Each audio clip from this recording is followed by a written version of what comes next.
Hello everyone, I'm Ted Oakley, Managing Partner at Oxbow, here with our quarterly call. And I hope you'll get some information that you haven't had before, but some things that we'll be speaking about will be on everybody's minds, will be interest rates, what's happening in that arena, inflation, what's going on there. We think there's some concern about legislation, not only legislation out of Congress, but also legislation that comes from executive order, from some of these bureaucracies that come out with various people. And lastly, confusion about what to do and where we are. Everybody has that sense of, I just don't like the way it feels. But as we go forward, giving you some information here about the economy and the Federal Reserve, let me say this. What's happening is, and the question that will really probably change the investment landscape this year will be, will the Fed really raise rates? What you'll see in this graph right here is they're raising the rate short term, and the bond market long term between the 20 and the 30-year Treasury is saying, oh, hey, by the way, if you raise those rates, we're going to slow the economy down, so we're going to buy the long bond because we think that's where the money is. Obviously, that's something to keep in mind. Secondly, if you'll notice, they tried to do this one time, which was the fourth quarter of 2018, and they got so spooked so quickly that it didn't work.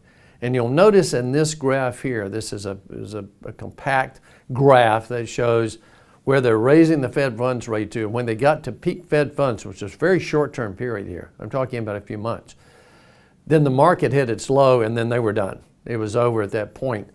That's what we have to look for this year. Number one, well, they have the fortitude to raise them. Secondly, if they do raise them and it affects the markets, because let's face it, the Fed and the government have been interested primarily in keeping stocks up of all things, but that's what they've done the last 12 years. So if you look at inflation, and that's one of the things we were mentioning, yes, we had inflation last year. We had quite a bit of it, actually. The CPI ended up quite high, and it peaked in the fourth quarter of 2021. Now, we think we'll still have inflation this year, but if you'll notice, and I just threw up, maybe 7 or 8 charts here, you'll see on commodities. Yes, they were higher, moving higher last year. A lot of them, though, have really flattened out or actually come off some. We think that trend will probably stay intact here, particularly with what's going on in Omicron. So we'll see if that happens. But the way we look at that is that we're going to not necessarily go with what everybody's thinking there's going to be runaway inflation in 22. We don't expect that. What we are seeing, though, is a tremendous amount of spending in the residential housing area. People are spending a lot of money on housing, not only to buy it, but to fix it up, to change it, whatever. And we're not seeing as much, obviously, at all in non-residential, but that's what we're starting to see.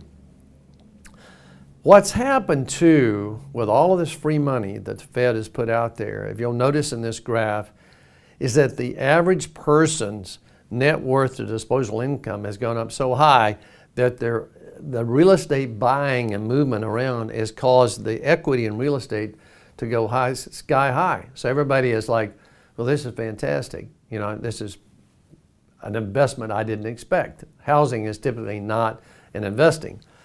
What happened with all of this is the Federal Reserve, in all of this easy money, has created these years, which you can see here, the last 3 years, where they really push the valuations of all the financial assets for people and all of the equity and all the home wealth together.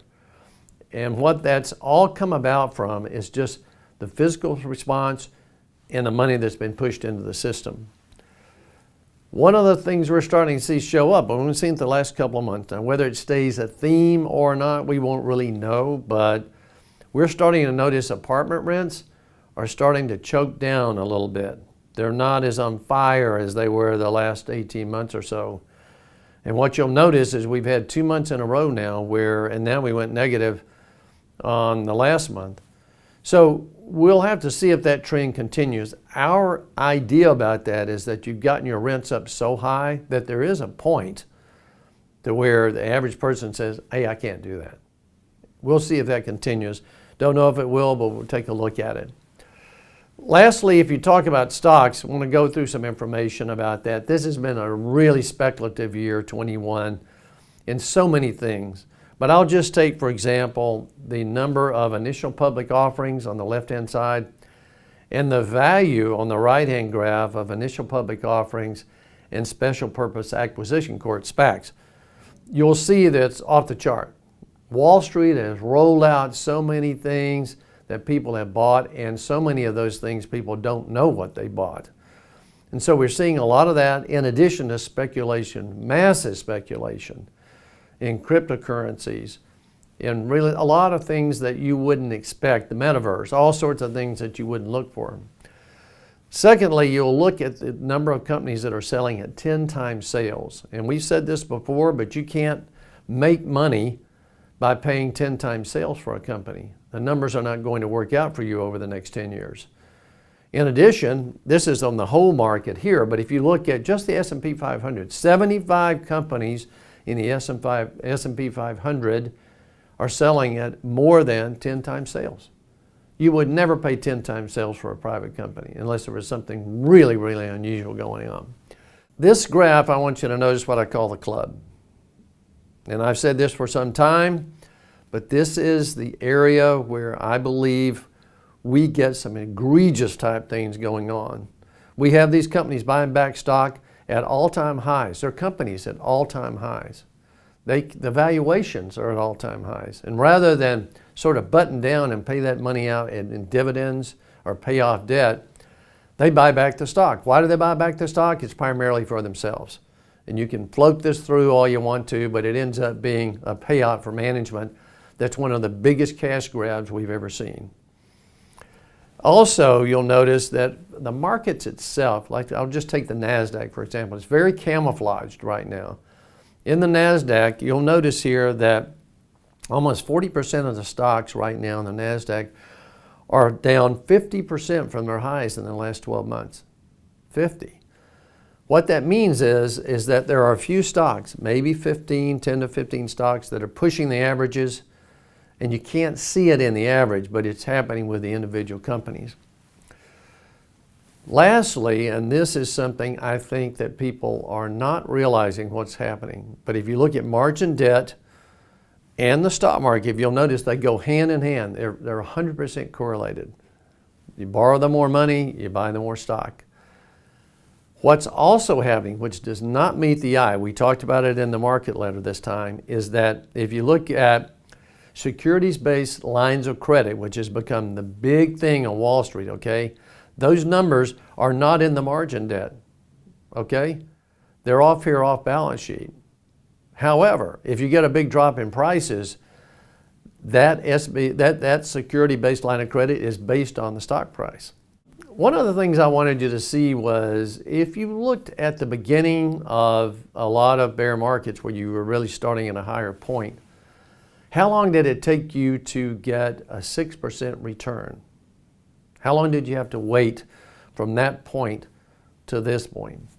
And I used some examples in here, but I used 1907, 1929, 1966 for the US market. I used the Japanese market in 1989. And you can see a lot of those were taking like 30, 32 years to get to a 6% return. We're not quite there. We're close. We're very close. But if you notice, it's been 22 years since that happened. The other thing I wanted to mention to you is that starting point really, really makes a difference. And that's why we tell people today that are coming into these liquidity events, we have a lot of businesses that are selling companies. A lot of people are getting money because their parents, pass away. There's a lot of things happening with money right now. But one of the things to keep in mind, if you start at the wrong time, if you start when prices are sky high and you're going to go into some tougher markets for 2 or 3 years or longer, this is what happens. These are real returns, by the way. And what we did is we took $5 million. We said, if you want to draw 4% a year from that, we'll impact that with inflation every year. And what would happen is if you start at the wrong time, which in this case was the top graph, you'll see by the time you ended up 21 years later, yeah, you had taken out 5.5 million, but your 5 million was worth 2.1. But if I reverse every single return, we start 21 becomes 1, 2020 becomes 2. In other words, we reverse their real returns. We just reverse them. We say, okay, you're starting a period where you can make a lot of money at the low point, or when the numbers are going up. Look at the difference in these two. The lifetime withdrawals are the same, but the ending result here is 6 or 7 times more money. That's why it makes a difference when you start. It makes a difference what the returns are when you start with brand new money. And you can say this all day if you want to, and I can prove it up any way you want to look at it. But the main point is we're at really high prices right now. And since we're that high, it pays you to keep in mind this particular graph. And that may mean that you want to do some scaling or you want to do some balancing, but you want to do something where you don't end up on that top graph. So lastly, I want to leave you with something I call memories, which is not a song by Maroon 5 or Elvis Presley, but it's looking back and all of the things that were going on at the tops in '99. This happens to just be one. There's a CMGI started by David Weatherall. It was a situation where you had the Kraft family on the board. They named the stadium of the New England Patriots after this company. It went all the way to 199 and all the way back to 6 in about 18 months. It's gone now, obviously. But I could whittle off a lot of names in here for you. People that had you all in. Mary Meeker, Henry Blodgett, the Munder Net Fund, which is today's comparison would be the ARC Fund. They are almost identical, actually, in the way they're going to react probably. I need you to keep that in mind because we're back at this point. We're back at that point where companies like Pets.com and all those just went away. They didn't show up again. You're going to have a lot of these companies today that are going to go away. They'll never show up again because they don't have any cash flow. That's a big thing. So if you look in summary on some of the things we'll be looking out for this year, the number one thing is what will the Federal Reserve do? Will they have the fortitude to really raise the rates and do what they say they're going to do? We'll have to wait and see, but they haven't proven it in the past. But if you look at the last couple of days, Powell testifying the day before, Brainerd today talking about the fact that, hey, we're really going to fight inflation. We really don't know that because the Federal Reserve usually doesn't do what they say they're going to do. We'll find out this time because it will have an impact. That will probably be the number one thing this year that impacts the marketplace. So be on the watch for that. I'd say as investors, what we're looking at is staying balanced. If you don't stay balanced in here and have some things that have a lot of cash flow, have some things that have growth, have some things that are hedged to commodities a little bit, and on top of that have some cash, you're probably going to have a harder time than you would if you're just all in one area going through 2022. So you need to be balanced. It'll make a difference what goes on. And the last thing I would add on staying balanced is this. The number one question that our portfolio managers are receiving, particularly from people that have liquidity or gain some liquidity, is that, hey, I have a lot of money in the bank or another financial institution, and I really don't know what to do with it. They're concerned about really putting it to work in the markets. They don't want to do one thing or the other. They don't want to lock it away. We have some ideas about that work quite well, actually, in the conservative area, but if you want more information, give us a buzz. But the main point is that there are some things you can do, but we find that as one of the number one things on people's minds today.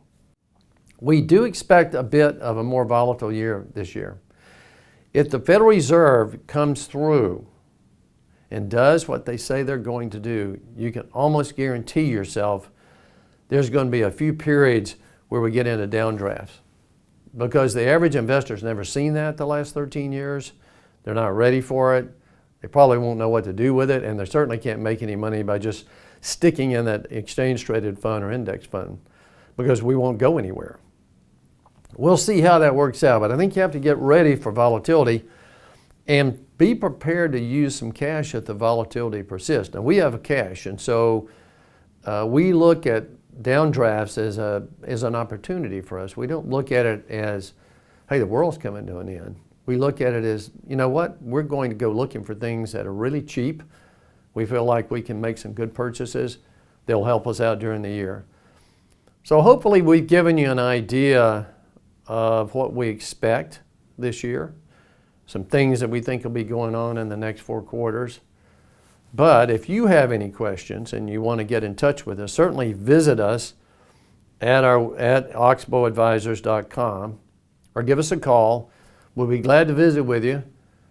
But thanks for joining in, and we will see you next quarter. Thanks.